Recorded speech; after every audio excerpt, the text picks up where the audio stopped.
సుదీర్ఘ కసరత్తు తర్వాత లోక్సభ ఎన్నికలకు అభ్యర్థులను ప్రకటించింది బీజేపీ. నిన్న 2 లిస్టులు విడుదల చేసింది. ప్రధాని మోడీ వారణాసి నుంచి మళ్లీ పోటీ చేస్తుండగా బీజేపీ జాతీయ అధ్యక్షుడు అమిత్ షా గాంధీనగర్ నుంచి బరిలోకి దిగుతున్నారు. ఈ లిస్టులో 22 మంది సిట్టింగ్లను పక్కన పెట్టింది బీజేపీ.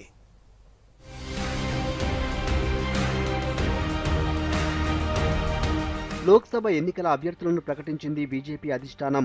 184 మందితో మొదటి లిస్ట్, ఒక్కరితో సెకండ్ లిస్ట్ విడుదల చేసింది కాషాయ దళం. ప్రధాని మోడీ సిట్టింగ్ స్థానం వారణాసి నుంచే పోటీ చేస్తున్నారు. బీజేపీ అగ్రనేత ఎల్కే అద్వానీ ఈసారి పోటీ చేయడం లేదు. ఆయన స్థానమైన గాంధీనగర్ నుంచి బీజేపీ జాతీయ అధ్యక్షుడు అమిత్ షా బరిలోకి దిగనున్నారు. అమిత్ షా మొదటిసారి లోక్సభకు పోటీ చేస్తున్నారు.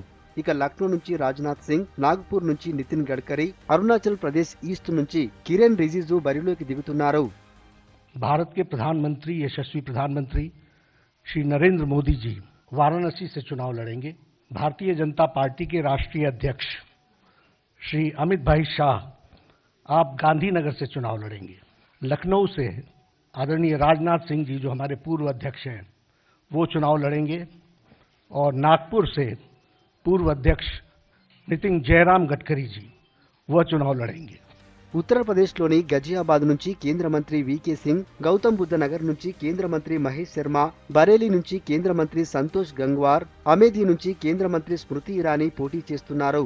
కాంగ్రెస్ అధ్యక్షుడు రాహుల్ గాంధీ ప్రాతినిధ్యం వహిస్తున్న అమేథీలోనే 2014లో పోటీ చేసి ఓడిపోయారు స్మృతి. ఈసారి కూడా ఆమెను అమేథీ బరిలోనే నిలిపింది బీజేపీ అధిష్టానం.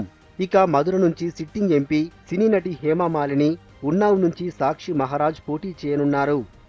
उत्तर प्रदेश गौतम गाजियाबाद श्री वीके सिंह, मथुरा श्रीमती हेमा मालिनी, बरेली श्री संतोष कुमार गंगवार, उन्नाव स्वामी साक्षी जी महाराज, अमेठी श्रीमती स्मृति ईरानी. మహారాష్ట్రలోని చంద్రాపూర్ నుంచి కేంద్ర మంత్రి హన్సరాజ్ అహీర్, ముంబై నార్త్ సెంట్రల్ నుంచి బీజేవైఎం జాతీయ అధ్యక్షురాలు పూనం మహాజన్, బీడ్ నుంచి ప్రీతం ముండే పోటీ చేస్తున్నారు.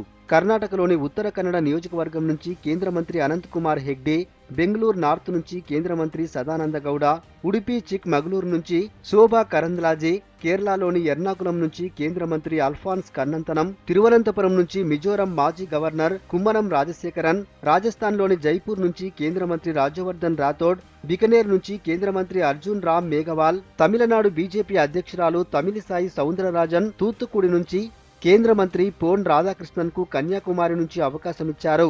జమ్మూ కాశ్మీర్లోని ఉధంపూర్ నుంచి కేంద్ర మంత్రి జితేంద్ర సింగ్ బరిలో దిగుతున్నారు. బెంగాల్లోని అసన్సోల్ నుంచి బబుల్ సుప్రియో, కోల్కతా సౌత్ నుంచి చంద్రకుమార్ బోస్ పోటీ చేయనున్నారు.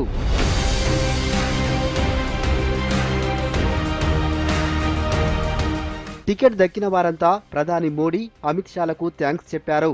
పార్టీ తమపై ఉంచిన నమ్మకాన్ని నిలబెట్టుకుంటామన్నారు.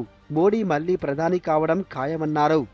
पार्टी ने मेरे ऊपर विश्वास जताया है और मैं पिछले जो मार्जिन थे उससे भी ज़्यादा वोटों से चुनाव में जीतूंगा और नागपुर की जनता का मुझे पिछले बार भी समर्थन मिला, इस बार और अच्छा मिलेगा और जो कुछ काम हम कर सके उसमें लोगों में खुशी है और चुनकर आने के बाद और अच्छा काम करेंगे। और विश्व की सबसे बड़ी पार्टी के अंदर आपको एक अवसर मिलता है एक बार और देश की सेवा करने का, तो मेरे लिए बहुत बड़ा सम्मान है। मैं भारतीय जनता पार्टी के जो शीर्ष नेतृत्व है उनको धन्यवाद देता हूं। मैं पार्टी के जो कार्यकर्ता हैं जो राजस्थान के और जयपुर ग्रामीण के, उनको धन्यवाद देता हूं और यहाँ के निवासियों को धन्यवाद देता हूं कि कहीं ना कहीं उनका प्रेम, उनका जो समर्थन, उनका जो प्यार था वो दिल्ली तक वो दिखा।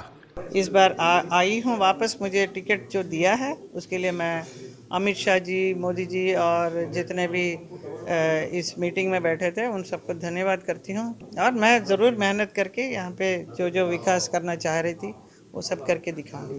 देखिए, मैं सर्वप्रथम हमारे पार्टी के सभी नेताओं का धन्यवाद देता हूँ। एक आह्वान मैं मानता हूँ इस बात को, मैं 4 बार सांसद हूँ और भी बार लड़ूंगा। पिछले समय में बहुत ज़्यादा मार्जिन से हम जीते थे, जीतने की पूरी आशा है, जनता साथ देगी। 184 మందితో ప్రకటించిన ఫస్ట్ లిస్టులో మొత్తంగా 22 మంది సిట్టింగ్లకు టికెట్లు నిరాకరించింది బీజేపీ. గుజరాత్లోని గాంధీనగర్ నుంచి అద్వానీకి కాకుండా అమిత్ షాకు టికెట్ ఇచ్చారు. అలాగే కేంద్ర మంత్రి కృష్ణారాజ్కు కూడా టికెట్ ఇవ్వలేదు. ఉత్తరాఖండ్ మాజీ ముఖ్యమంత్రులు బీసీ ఖండూరి, భగత్ సింగ్ కోశ్యారీలు, తెలంగాణకు చెందిన మాజీ మంత్రి బండారు దత్తాత్రేయ, విశాఖపట్నం ఎంపీ హరిబాబులకు టికెట్ ఇవ్వలేదు. ఉత్తరప్రదేశ్ నుంచి ఏకంగా 6 సిట్టింగ్లకు టికెట్ దక్కలేదు.